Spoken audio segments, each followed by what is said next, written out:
అప్పుల బాధలు వెంటాడుతున్నాయా? అయితే 6 JVR వారి జాతిరత్నాలు ధరించండి. హాయ్ హలో నమస్తే, నేను మీ కట్టా కార్తీక్. అనుకున్నది ఒకటి, జరుగుతున్నది ఒకటి. జగన్మోహన్ రెడ్డి గారు చెప్పింది ఒకటి, కానీ ఆచరణలో మాత్రం జరుగుతుంది మరొకటి. జగన్మోహన్ రెడ్డి ఏమో బాబు షూరిటీ మోసం గ్యారంటీ అనేటువంటి ప్రోగ్రాం పేరుతోటి చంద్రబాబు నాయుడు ఇచ్చినటువంటి హామీల విషయంలో, చేసిన మోసం విషయంలో ప్రజలను ఎడ్యుకేట్ చేయమని చెప్తే, కానీ జరుగుతున్నది మాత్రం డిఫరెంట్గా ఉంది. చంద్రబాబు నాయుడు చేసినటువంటి మంచిని వైసీపీ ప్రమోట్ చేస్తూ ఉందా?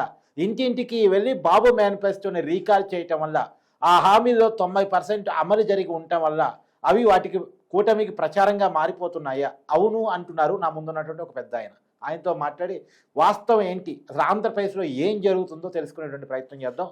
మనతో ఉన్నారు ప్రముఖ సామాజిక రాజకీయ విశ్లేషకుడు లైన్ రవీంద్రబాబు గారు. సార్ నమస్కారం. నమస్తే సార్, ఏంటి వైసీపీ నాయకులు గడప గడపకి వెళ్తున్నారు, బాబు షూరిటీ మోసం గ్యారంటీ అనేటువంటి ప్రోగ్రాం పెట్టుకొని ఈ ఏడాది పాలలో కూటమి అమలు చేస్తానన్న హామీలు ఎక్కడెక్కడ ఫెయిల్ అయింది, ఏ కుటుంబానికి ఏ వ్యక్తికి ఎంత లాస్ అయింది అనేటువంటి విషయాన్ని చైతన్యపరచడానికి వెళ్తూ ఉన్నారు. కానీ ఎక్కడో ఒక నిరసన శాఖ జనం నుంచి వ్యక్తం అవుతుంది అనేటువంటిది వినపడుతున్న పరిస్థితి. కారణం ఏంటి? ఆంధ్రప్రదేశ్ రాష్ట్ర రాజకీయ వాతావరణ కేంద్రం వాళ్ళు వెలువరించిన సమాచారం ప్రకారం నెక్స్ట్ మంత్ ఫస్ట్ వీక్లో వేడి గాల్పులు ఆంధ్ర రాష్ట్రంలో వేస్తాయి అని చెప్తున్నారు. ఎందుకు అంటే, ఒక పక్కన మీరు ప్రస్తావించినట్టు జగన్ రెడ్డి గారు అండ్ టీం గడప గడపకెళ్ళి ఎన్డీఏ ప్రభుత్వం వాళ్ళు ఇచ్చిన హామీల గురించి ఎక్స్ప్లెయిన్ చేస్తున్నారు. సేమ్ పీరియడ్ సేమ్ టైంలో ఎన్డీఏ ప్రభుత్వం వాళ్ళు గడప గడపకి వెళ్ళి ప్రభుత్వం ఒక సంవత్సర కాలంలో సాధించిన విజయాల్ని ప్రజలకు చేరవేసే కార్యక్రమం చేస్తున్నారు. అంటే అదే టైంలో ప్రతి ఇంటికి 2 వర్గాల వాళ్ళు వచ్చి ప్రజలను, ఓటర్లను కలిసి ఎక్స్ప్లెయిన్ చేస్తారు. అది ఎన్నికల వాతావరణం అనుకోవాలా? ఇది అదే రాజకీయ వాతావరణ కేంద్రం వాళ్ళు వేడిగాల్పులు వస్తాయని చెప్పింది. అందుకే ఈ పరిస్థితి ఎట్లా ఉన్నప్పుడు నేనేమంటానంటే, జగన్ రెడ్డి గారు చాలా కాలం తర్వాత ఇప్పటివరకు చాలా పిలుపులు ఇచ్చాడు, మనందరికి తెలుసు. యువత పోరు అన్నాడు, అందరూ కలిసి పోరు చేయండి అన్నాడు. ఆయన బెంగళూరు వెళ్ళిపోయాడు, అది వేరే విషయం. వెనుపోడు దినోత్సవం అన్నాడు, అక్కడ అది వేరే విషయం. మనం అట్లా మాట్లాడకూడదు. ఆ పార్టీకి సంబంధించిన వాళ్ళు మాట్లాడితే మనం మాట్లాడుకోవచ్చు. ఆ పార్టీకి సంబంధించిన అవంతి శ్రీనివాస్ అని ఒక అతను గతంలో పిలిపించినప్పుడు, ఇది రైట్ టైం కాదు, ఆంధ్రప్రదేశ్లో ఎన్డీఏ కూటమికి పాజిటివ్ వైబ్రేషన్ ఉంది ప్రజల్లో, ఇది రైట్ టైం కాదు, ఎవరు చెప్పారో ఈయనకి మాకు అర్థం కావట్లా అని అవంతి శ్రీనివాస్ వ్యాఖ్యానించిన వ్యాఖ్యలు మనం గుర్తు తెచ్చుకోవాలా. అంటే పార్టీ శ్రేణుల్లోనే అర్థమవుతుంది ఎవరు సలహాలు ఇస్తున్నారు, ఎందుకు ఇలా అని. ఒక పాయింట్. రెండో పాయింట్, జగన్ రెడ్డి గారిది ఇప్పుడు మీరేం చెప్పారు, ఇంటింటికి వెళ్ళి మన ఎన్డీఏ కూటమి వాళ్ళు లేదా రీకాలింగ్ చంద్రబాబు నాయుడుస్ మేనిఫెస్టో, చంద్రబాబు నాయుడు గారి మేనిఫెస్టోని గుర్తుకు తెచ్చుకుంటూ, అంటే వీళ్ళు ఇంటింటికి వెళ్ళి చంద్రబాబు నాయుడు గారు మేనిఫెస్టోలో 1, 2, 3 సూపర్ 6 హామీలు ఇచ్చాడు అని వాళ్ళకి ఎక్స్ప్లెయిన్ చేస్తారు. అంటే వాళ్ళు ఏం చేస్తారంటే, వీళ్ళు తల్లికి వందనం అన్నారు, ఇచ్చారు.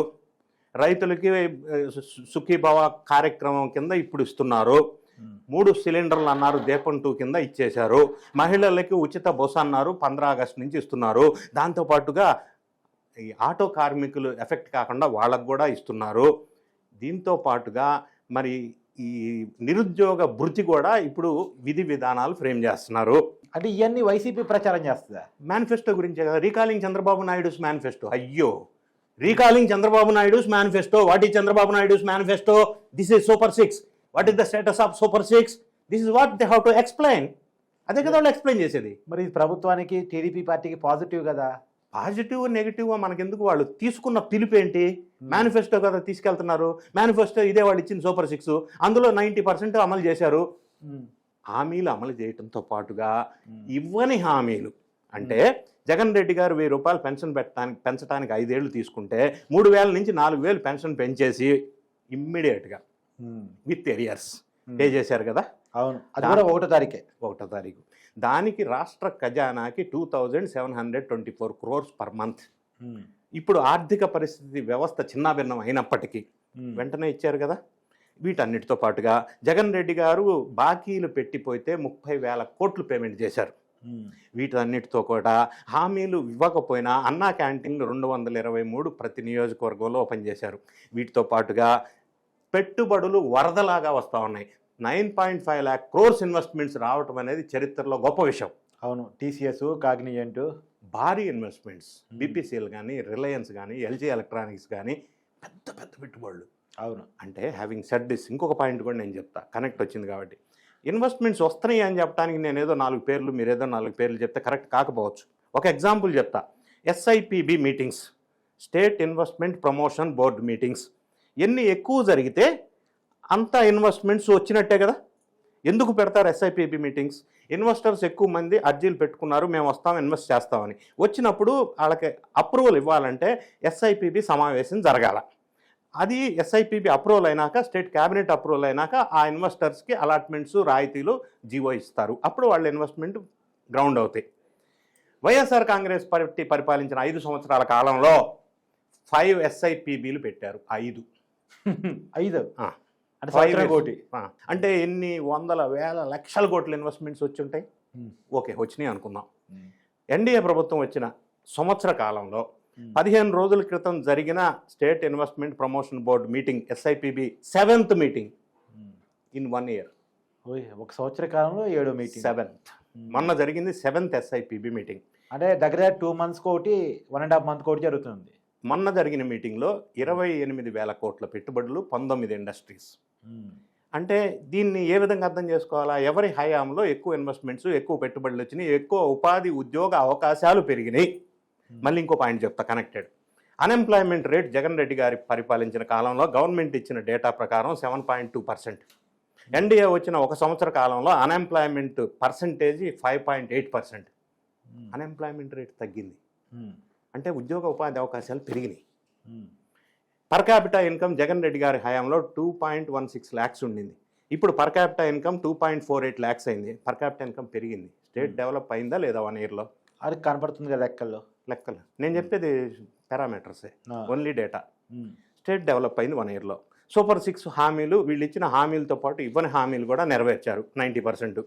సో ఇవన్నీ ప్రజల్లోకి జగన్ రెడ్డి గారు తీసుకెళ్లటం వల్ల జగన్ రెడ్డి గారు YSR Congress party will become brand ambassadors for NDA. ఆసక్తిగా ఉంది. నాకు అట్లా అనిపిస్తుంది. మరి వాళ్ళు ఇచ్చిన recalling Chandrababu Naidu's manifesto, let us recall it.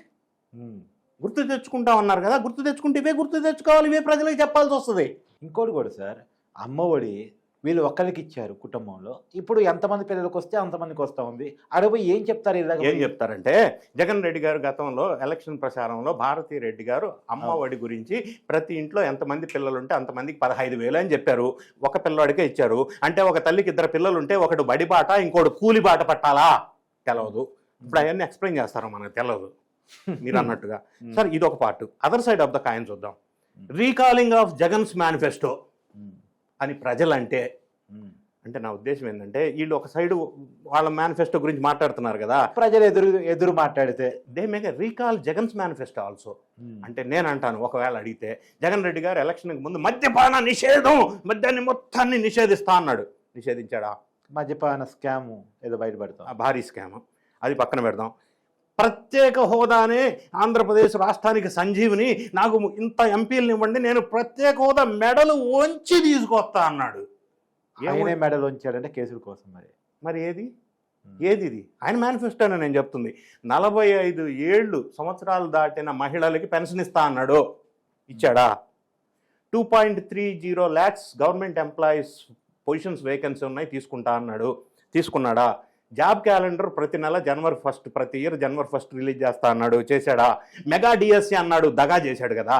ఇప్పుడు ఈ ప్రభుత్వం వచ్చిన తర్వాత ఒక సంవత్సర కాలంలో డిఎస్సి రిలీజ్ చేసి 16,347 వేకెన్సీస్కి రిలీజ్ చేశారు కదా. గవర్నమెంట్ ఎంప్లాయీస్కి సిపిఎస్ రద్దు అన్నాడు, రద్దు చేశాడా? 1 weekలో చేస్తా అన్నాడు, చేశాడా?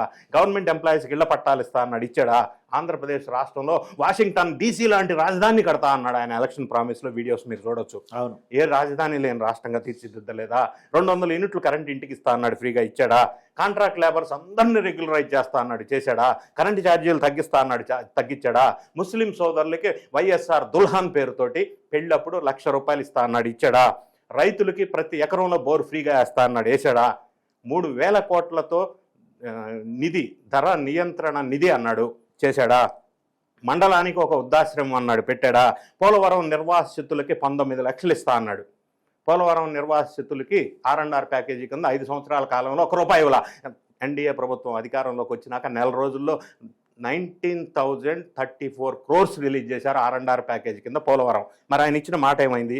నా బీసీలు నా ఎస్టీలు అని చెప్పే జగన్ రెడ్డి గారు బీసీలకి 139 కార్పొరేషన్లు ఏర్పాటు చేస్తా అన్నాడు, చేశాడా? Let us recall Jagan's manifesto అని అంటే ఏంటి సొల్యూషన్ అనేది ఇప్పుడు ఉత్పన్నమవుతున్న ప్రశ్న.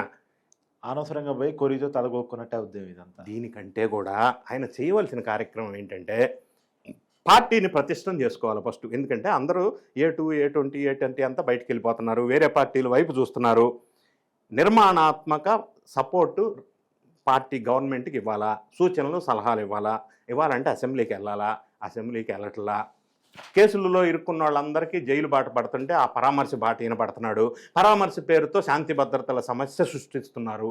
వీటన్నిటినీ ఫోకస్ పెట్టుకొని పార్టీని స్ట్రెంథన్ చేసుకోవటం అవసరం అనేది ముఖ్యమైన అంశం.